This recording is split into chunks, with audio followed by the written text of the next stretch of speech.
I'm Bobby Huynh, and let's queer up the USA view. FBI sends government plane to retrieve trans child from Cuba in gender-affirming care case.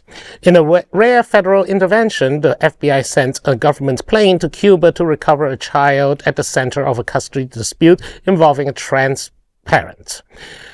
Authorities allege Rose Inessa-Ethington, a transgender woman, took her 10-year-old child to Cuba for potential gender-affirming care without the consent of the child's birth mother.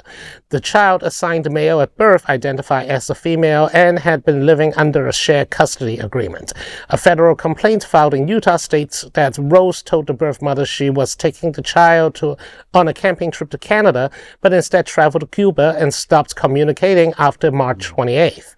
The child was due to be returned on April 3rd. On April 13th, a Utah court ordered the child's return and granted sole custody to the birth mother. The U.S. Department of Justice confirmed on April 21st that the child has been reunited with her mother. Rose and her partner, Blue Inessa-Ethington, now faces federal charges of international parental kidnapping. The FBI's Violence Crimes Against Children unit led the investigation. Legal experts told the New York Times that deploying a government plane in a custody dispute is highly unusual. Donald Trump, at the beginning of the second term, issued an executive order banning gender-affirming care for minors. While federal courts have blocked the policy, the government's response in this case suggests the authorities are inclined to aggressive intervention in disputes concerning gender-affirming care. However, FBI officials claim the primary goal behind their approach was the child's safety and well-being. I'm just going to put a guess here that, if the child is not trans and the parent's not trans and this is not a trans-focused situation, the government would not have spent the resources to go to Cuba, which, by the way, is a country that is not exactly in harmony with the United States government, especially the current administration, in order to wrangle a kid back. I mean, this has aggressive law enforcement action actually used to disguise scapegoating. Yes, as a family mediator, I understand the very frustration the birth mother faces. There's a shared custody agreement. You're taking the child to Cuba, to a country where if you want, you can disappear into the crowd and never be found again, and have your child go through gender-affirming care without both parties' consent. However, I'm wondering I'm not going to cast aspersion because I do not know all the facts of the case, but if the birth mother maybe refuses to even understand gender-affirming therapy, maybe that is why the other parent, the transgender parent, took the child to Cuba to do this therapy because it wasn't allowed to be done under the birth mother's watch. Well, also there's a couple things. One, gender-affirming care for a 10-year-old tends to be puberty blockers, and Cuban doctors are still very well-trained doctors. They're not going to do something more extreme than that. But when you say the U.S. government doesn't have good relationships with Cuba, the United States is actively doing acts of war against the Cuban people right now with their blockade. People do not have access to gas and oil and cannot turn on cars and electricity because of what they're doing.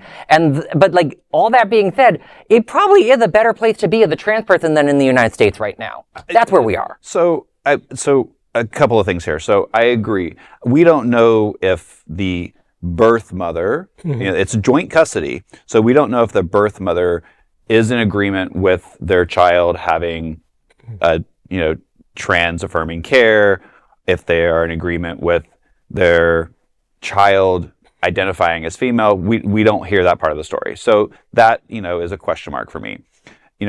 Unfortunately, I see this as international kidnapping, regardless of them being trans or not. So that right there in itself is a crime, and it does have consequences. I would like to take the trans part out of this. Yes. To be honest with you. I do agree that the federal government probably would not have stepped in as heavy if they had been a cisgender couple or child, but it is international kidnapping, and we already have a whole list of stuff that the FBI has been doing for people outside of their purview anyway. Well, I mean, Patel's girlfriend has been given security detail everywhere she goes. It's just the girlfriend. So the FBI is already doing stuff they're not supposed to be doing. Yeah. But I do think that there's still a lot more to the story that needs to unfold. Yes.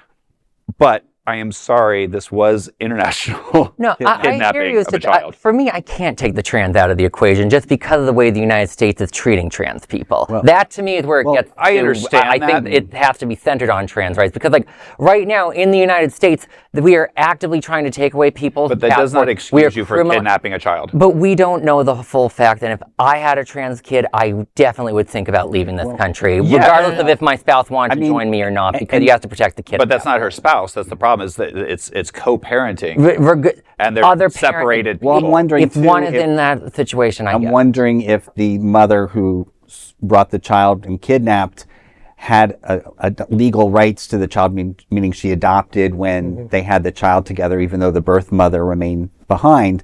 But as Rex mentioned, it's still kidnapping. And, my take on transgender rights, yes. So but it's a tricky road. Would it be kidnapping if a court did joint custody and one parent was Jewish with a Jewish kid in Germany in the 1930s? Would you consider it kidnapping? Legally, it would be. I would still side with that kid and that parent. I'm not saying what they did is wrong as far as getting the child the care that the child needs, because it's hard to get that care within the United States, especially Utah.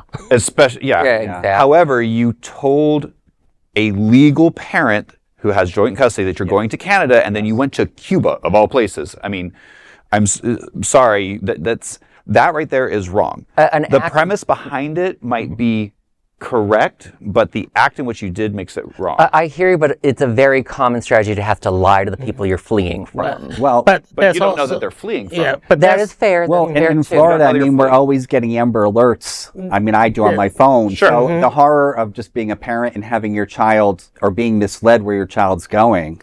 In my experience as a family mediator, yes, I have had cases where one parent who is not American would threaten custodial kidnapping, and say that you'll never see your child again. You don't give me what you want. But on the other hand, I want to bring up a case that is from about 10 years ago. A lesbian couple have children, one child actually. Eventually they break up. One of the lesbians renounced that it became an ex-gay, so to speak, or ex-lesbian, and basically kidnapped the child, took them to Central America with the help of basically hiding behind a red line funded by evangelical churches.